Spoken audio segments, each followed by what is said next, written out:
Hello and welcome to Sifting for Soul. If you're new here, I do a couple of kinds of videos, thoughts and effing feelings, or what I call TAF videos, where I process something that's happening in my life and I use photography as a tool to creatively express and understand myself, how I interact with the world, and how the world impacts me.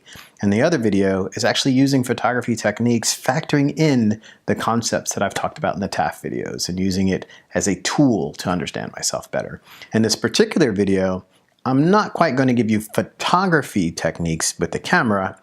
We're going to talk about why you should be editing your photos. On this playlist, I'm going to give you some tips on how to edit. And starting with why you should even edit. Like some people are like, I took this shot and it looks great. Why should I edit anything?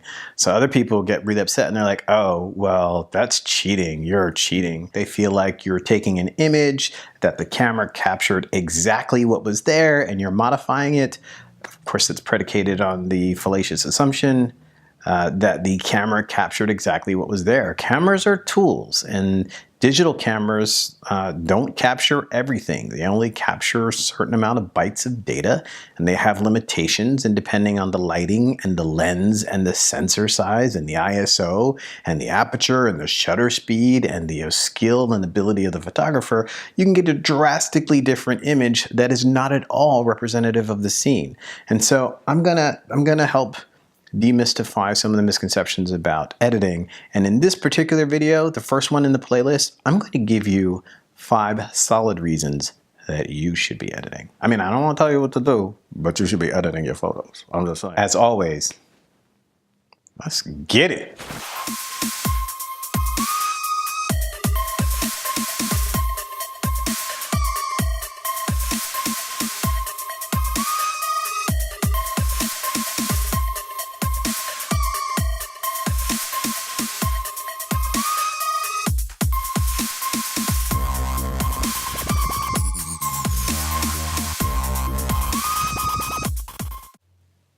So, 5 reasons why you should be editing your photos. Number 1, salvage a moment. You can take a picture and think it looks horrible and it's just, you can't do anything with it, and it could have been a moment that you're not going to get again. Earlier today, getting dressed, looked out the window, and I was like, oh, that's weird. There are 2 kittens, like not really being looked after out in the back in central London. Turns out they were not 2 kittens. They were a family of foxes. And so don't know when I'm going to see a bunch of foxes outside my window in central London again. So maybe some of the pictures that I snapped of that weren't amazing. I wasn't ready. I had to grab the camera quickly and try and shoot it. And maybe some of the pictures weren't amazing when I first look at them on the back of the camera or on the back of the iPhone. But with a bit of editing, they can come out and be salvageable. And I still get to keep that moment. So salvaging the moment is important. So don't, like, if it's an important moment, it's important enough to edit the photo and see if you can enhance some of the things about it, especially if you would lose the moment otherwise. Why not give it a shot? So salvage the moments, number 1. You should know these are in no particular order. In fact, that's not entirely true. They're in the order that I thought of them when I was like, oh crap, I need to make a video. The next item on the list is you'll understand what's possible. Like before you learn how to edit, you won't even know what's possible. You'll think, well, this is the best my camera can do, or this is the best I can do, but you have no way of evaluating whether or not that's true. So being open to the possibilities is tremendously important. Part of photography is opening your eyes and opening your minds to the possibilities. I don't know how many minds you have. I have one. Opening your eyes and opening your mind to the possibilities and finding out like what you can do, like how far can you push it? How far can you go? And that's pretty important. It's part of the reason we do this is to figure out how far we can go, where the limits are. So understanding what's possible. And if you've never edited or you don't edit, you may not even realize how good the software is. The software can take out annoying distractions that are painful and ruin a shot. The software can enhance the sky where you thought, oh, the sky's completely blown out, but it turns out it's not blown out. You can recover the highlights. The software can recover the shadows. The software is quite amazing. And all of this stuff is actually there. You just don't know it's possible. And so in addition to salvaging the moment, you'll understand what's possible and you'll come up with ideas for what's possible. So we have salvage the moment, and then learning what's possible with the software and learning how to use the tools that you have effectively. The third one is along the same lines. And so the way I think of this is I talked about it in maybe the second vlog where I talked about learning how to operate my camera. And I would tell myself, I'm fine in program mode. I don't need to press all these buttons. The camera is really good. It gets it right. But in reality, I was scared. There were a lot of buttons and I didn't know how to press the buttons, and it was daunting. And it took a lot to say, I don't really know how to do this. Like, I don't know why the camera's picking those things. And I'm basically doing composition and getting lucky. And then most of the time I would get lucky, but a good chunk of the time I didn't get lucky. And I didn't know why I didn't get lucky. Stupid camera. It wasn't stupid camera. It was fearful photographer. And so fear cloaked in rationale is pretty dangerous. If we're afraid to do something, and many people who don't edit are actually afraid to edit. They have no idea what they're doing, and they're afraid they won't be able to get an idea of what they're doing, that it's too hard, it's too daunting, and I assure you it isn't. And so for me, when I'm really afraid of something, that is a strong signal that I need to learn how to do it, that I need to get better at it. Not always, not always. I'm afraid of stepping on a bunch of nails. I don't feel the need to do that. But you know what I mean. Like, there are times in which fear is a really strong signal that we need to really embrace it and go find out what this thing is all about. And editing is one of those things. Okay, so we had salvage a moment.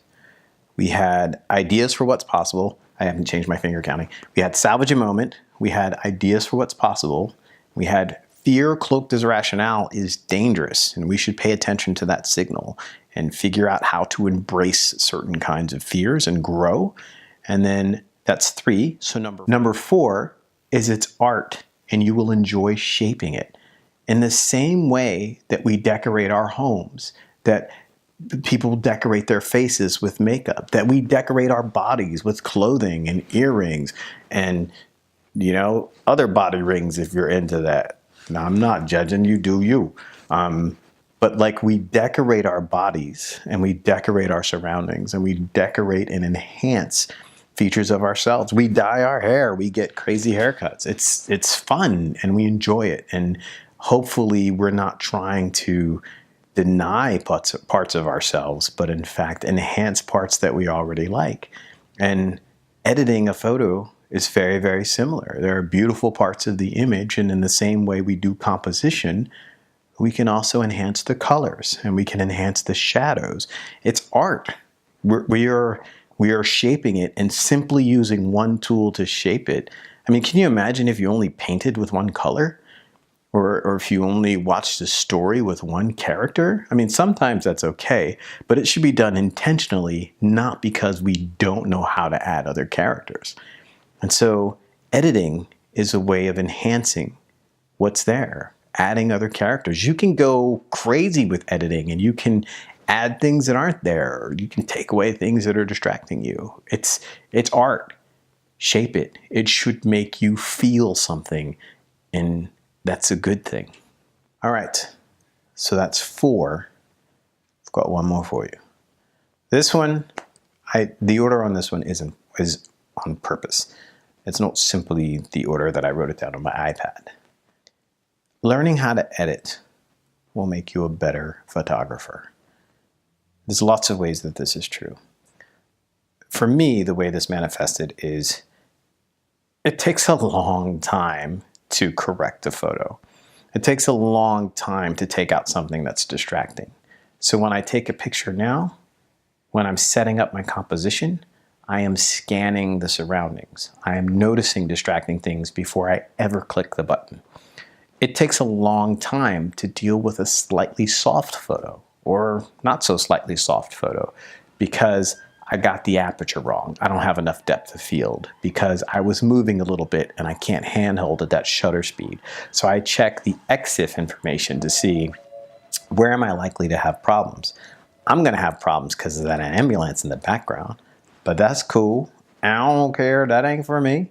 I had to double check because sometimes I get nervous, but I was correct. The ambulance is not for me. I'm good, so don't worry. It was just passing by. So we're good. So I've given you 5 reasons why you should edit photos. You should add in the comments if you have additional reasons why you edit photos. What I'm going to do is create another video. And in that video, I'm going to show you how I edit photos. I'm going to show you my workflow. I'm going to show you from like, I took the picture, now what are the things that I want to do to it, give you some techniques. Hopefully whoever the ambulance is for, they're actually okay. I mean, I'm glad I'm okay, but this is not all about me. I worry about other people too. And I really hope that whatever happened to that person, they're fine and they don't need yet another ambulance, because I'm trying to talk to y'all and it's a little bit distracting.